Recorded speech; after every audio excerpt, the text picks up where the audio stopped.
It involves Caitlin Clark, the Department of Justice, and quite possibly the President of the United States himself. Somebody got to say it, so I'm going to say it. But the one thing I will not do is take credit for this. I am looking at the Wall Street Journal. The author of the article is a guy by the name of Sean McLean. The WNBA is in deep trouble. What started as a conversation about rough fouls and missed calls just exploded into something far more serious, violating federal civil rights laws. And the last straw? A Wall Street Journal article dropped a nuclear-level opinion piece saying the league might be creating a hostile workplace for Caitlin Clark. Not just drama, not just bad sportsmanship. We're talking federal investigations, lawsuits, and even congressional hearings on the horizon. But hold on, this isn't just another sports take. This is coming from the Wall Street Journal, a publication that doesn't dabble in WNBA gossip. We've got an opinion commentary piece from the Wall Street Journal. Now, keep in mind, the Wall Street Journal has a readership of people that consume the Wall Street Journal across all political lines, okay? And the Wall Street Journal in this article is calling, or at least saying out loud, that maybe Caitlin Clark's civil rights are actually being violated. Is her right to a peaceful workplace, a non-hostile work environment, are those rights being violated by the WNBA? They don't care who won last night's game. They care about money, business, and legal risk. And what they're saying? That the WNBA isn't just failing to protect Clark, they're putting the entire league at risk by ignoring what might be systematic discrimination. Here's where things get downright wild. According to this article, Clark has absorbed 17% of all flagrant fouls in the WNBA. That's not a stat. That's a legal red flag. That's more than double the league average. And it gets worse. When she's off the court, the physicality magically goes down. Caitlin Clark has personally received 17% of the flagrant fouls called. She's been fouled on flagrant fouls. 17% of them have been against her personally. We spoke about the Cheryl Swoop situation. We spoke about the numbers, the ratings, the resentment that Caitlin Clark has been receiving, not by most, not by all, but by, to be quite honest, too many. All of y'all who said we were exaggerating, Caitlin Clark's not getting fouled, bruh. It's to the point where we have this going on. We're talking, now there's articles about her civil rights being like thrown out. It is crazy. Players stop targeting. The game slows. The so-called rookie treatment vanishes. You don't need to be a lawyer to see what's going on here. Let's rewind for a second. Clark isn't just a rising star. She is the WNBA's lottery ticket. We're talking 366% increase in viewership, 601% rise in merchandise sales, and 613% growth in app engagement. This isn't hype. This is documented transformation. She's the reason people care, the reason money is flowing in, the reason the WNBA isn't stuck in irrelevance. The team's value tripled. League pass subscriptions climbed 366%. App engagement rose 613%.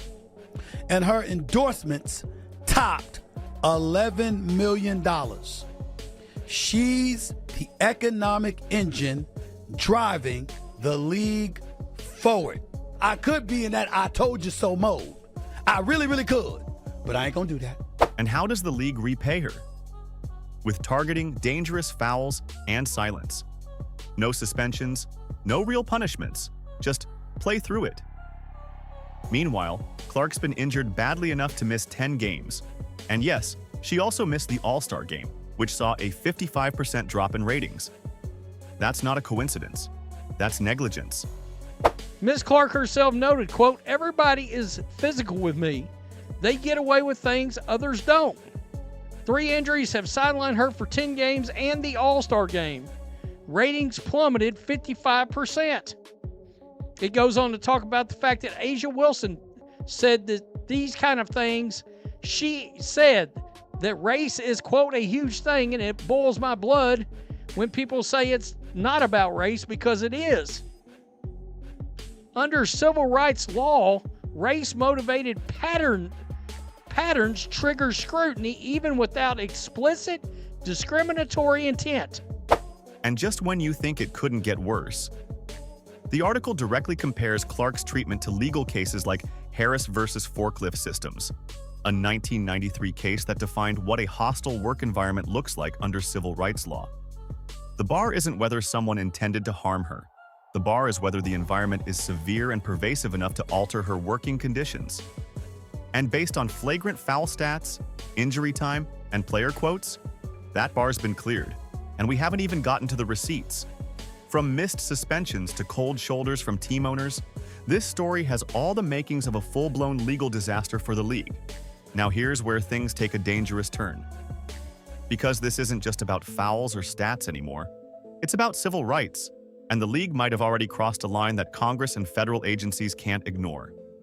The Wall Street Journal doesn't just toss around legal cases for fun. The article also name-dropped Texas Department of Community Affairs versus Burdine, a 1981 case that laid the groundwork for proving discrimination without direct intent. Translation? Clark wouldn't have to prove someone sat down and said, "Let's hurt her." She'd only need to show a pattern of disparate treatment, which, let's be honest, is exactly what we're seeing. And if that wasn't enough to set off alarms, consider what Sophie Cunningham, a fellow WNBA player, said out loud. The star player of the league is not being protected. Not a fan, not a random blog. A current pro in the league said it. And she wasn't alone. Really tell my point of view of things. Yeah. Is like, you have seen players in our league try to like toughen up Caitlin. We call her CC.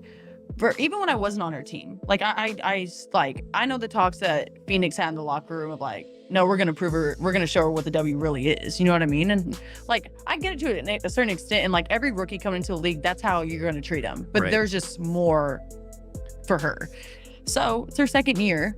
And like now being on her team and like seeing it, I'm like, what are people doing? Like, actually, it's just too much. And Yeah. like, it's just, I'm over it. And if I'm saying it's too much, then it's probably too much. There was also a telling moment from Sophie Cunningham, who admitted teams like Phoenix literally planned in their locker room to show Caitlin Clark what the W is really about.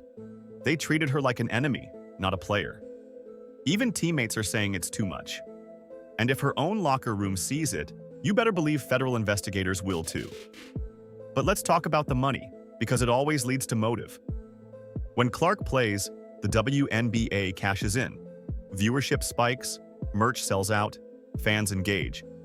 But when she's out, the numbers collapse. The All-Star Game proved it. No Clark, and ratings nosedived 55%. These aren't just stats, they're evidence of value.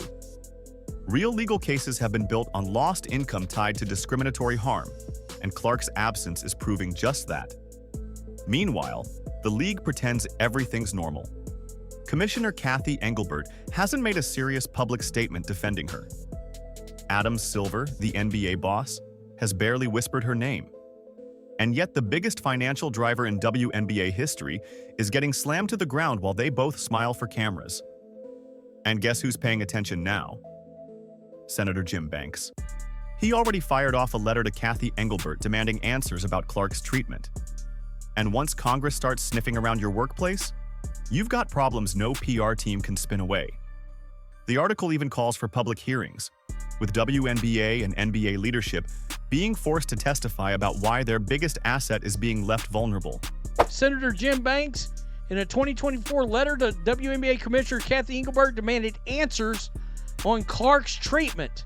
Congress and the administration should demand answers of the WNBA leaders, investigate officiating and internal league communications, hold hearings, and insist on real reform. Uh-oh. This could get very ugly and very public for the WNBA on a much, much bigger scale. And let's be real, watching Engelbert and Silver squirm under questioning? That's not exactly the kind of primetime coverage the WNBA is hoping for. Now brace yourself, because this isn't just a civil rights issue anymore. It's a workplace safety crisis. The article suggests that the Department of Labor could investigate whether the WNBA has failed to provide a safe working environment for Caitlin Clark. And that's huge, because once the feds think your league is ignoring basic safety laws, you're no longer dealing with missed calls. You're dealing with potential federal violations. The evidence is already stacking up. No player has been suspended for flagrantly fouling Clark, despite multiple dangerous incidents. Think about that. Not one suspension. We've never seen anything like this. We in all the sports, we have never seen anything like this. Now, if this is true, that it is a secret attack, a secret agenda to attack Caitlin Clark, to pretty much not call her fouls, if the Yukon Blue thing is happening for real, this is bad. I mean, this is really, really bad for the league. This is bad for the game of basketball. Even though she's absorbed more flagrant fouls than any other player, and some of them, like the Marina Mabrey hit, weren't just rough, they were blindsides. Hard, dangerous, borderline criminal. In any other setting, that would be called assault. But in the WNBA, it's just part of the game. Let's zoom in on one key moment. The hit from Dejanay Carrington last season wasn't basketball. It was a reckless full-body shove while Clark was midair. And if she had landed wrong, that could have been a career-ending injury. Yet again, no suspension, no fine, not even a league statement condemning it. That's the kind of selective enforcement that civil rights lawyers dream of in a courtroom. What makes all of this legally terrifying for the WNBA is the concept of email discovery. Once federal agencies or a lawsuit get involved, the first thing they ask for? Internal communications, emails, texts, memos. And if there are even a few messages between league officials joking, plotting, or admitting to different treatment of Clark, that's checkmate in court. And here's the ticking time bomb. The WNBA is currently protected by antitrust exemptions that allow them to operate like a monopoly. But if Congress decides those protections shouldn't apply anymore, because the league isn't treating its players fairly, then everything changes. The league could be opened up to lawsuits from all directions, forced to compete under regular business laws, and lose control over how it governs teams and players. Even more dangerous, broadcast rights. Sponsors and networks could start pulling out the second they smell federal heat. Actually, Congress must act, protect CC. Uh-oh. Is they knocking on the door? Uh-oh. And if I'm Kathy right now, I am nervous for my league. I am nervous for my league. Can you imagine this being televised over Fox News during the day? Kathy Engelbert, Adam Silver having to answer actual questions? The Labor Department should review league protocols for workplace safety. If Clark's injuries and mistreatment lead to investigations or lawsuits, advertisers won't want to be part of that. And that means millions lost overnight. Here's what the league's actually risking. The one player keeping the WNBA relevant could walk. If Clark gets pushed too far, injured again, targeted again, left out again, she could leave the league entirely. Overseas offers, endorsements, or even early retirement could become more appealing than staying in a league that treats her like an inconvenience. Kathy Engelbert treats Caitlin Clark like she's a headache and a disservice to the league. You see how she's brought, oh, this is up by 170%. This is up 601%. This is up 613%. That's all because of Caitlin Clark. Point blank, period. And that would be catastrophic. But here's the part that nobody in the WNBA wants to admit. This isn't just a mistake, it's a pattern. And when you have a pattern of injuries, fouls, silence, exclusion, and double standards, you don't just have a controversy, you have a case. The Olympic snub was the cherry on top. The most popular, most marketable player in women's basketball left off the roster. Not for lack of talent, not for stats, but for politics. You were part of the selection group. Give me your read on that now that we've got a little bit of time and we can get into some clear air to see what happened. Right. When as a committee member, you're charged with putting together the best team of players, the best talent. Caitlin is just a rookie in the WNBA. Wasn't playing bad, but wasn't playing like she's playing now. If we had to do it all over again, the way that she's playing, she would be in really high consideration of making the team. And when you line that up next to the missed suspensions, ignored fouls, and injuries, it starts looking a lot like retaliation. Even worse, team owners are getting in on the act. Sheila Johnson, owner of the Washington Mystics, made public comments that Caitlin Clark didn't deserve to be Time's Athlete of the Year. That's not just petty. In a lawsuit, that becomes evidence. When a team owner publicly downplays the league's top player, and that same player is consistently mistreated, it builds a clear image of institutional hostility. There has been, this phrase has been couched, hasn't it? The Caitlin Clark effect. Why do you think that has been the case? Well, I want to be very diplomatic about this. It's just the structure of the way media plays out race. Well, last night we read Time magazine where Caitlin Clark was named Athlete of the Year. Why couldn't they have put the whole WNBA on that cover and said, the WNBA is the League of the Year? Let's take a second right now to have a moment of silence for Washington Mystics owner Sheila Johnson, who suggested that the WNBA as a whole should have been on the cover of Time magazine instead of just Caitlin Clark, who graced the cover last week, which is probably some of the stupidest I've ever heard. And that's no disrespect to the ladies in the league. And if the Wall Street Journal piece proved anything, it's that this isn't a theory anymore. The article cited real court precedents, legal standards. It showed the numbers. It didn't ask for sympathy. It laid out a legal roadmap. And all the WNBA has done is pretend it's not happening. The Justice Department's Civil Rights Division could get involved. And when they do, they don't play games. They can force changes, expose discrimination, and strip away protections that keep the league running. Title IX may not apply directly here, but the same federal pressure that shook up colleges could easily hit the WNBA. And once that door opens, it won't close easily. What's even more damning is how visible it all is. Every time Caitlin Clark steps on the court, we see the difference. We see the fouls, the body checks, the no calls. And when she's off the court, the tone shifts. Games get cleaner. Players play instead of proving a point. That is contemporaneous evidence, the kind courts love, because it proves the point in real time. The WNBA had a chance to protect its future, and instead, it turned a blind eye. And now, they may have invited Congress, the Department of Justice, and federal courts into their business. All for what? Ego? Jealousy? Politics? The Wall Street Journal has done what no sports outlet dared to do. It took this beyond basketball, beyond rivalries. It turned it into a question of civil rights, labor law, and systemic failure. If the league doesn't act fast, this story won't end in the headlines, it'll end in a courtroom. If you're enjoying this content and want to see more stories the mainstream media won't cover, please hit that subscribe button and support the channel. It helps a ton and keeps this kind of reporting alive.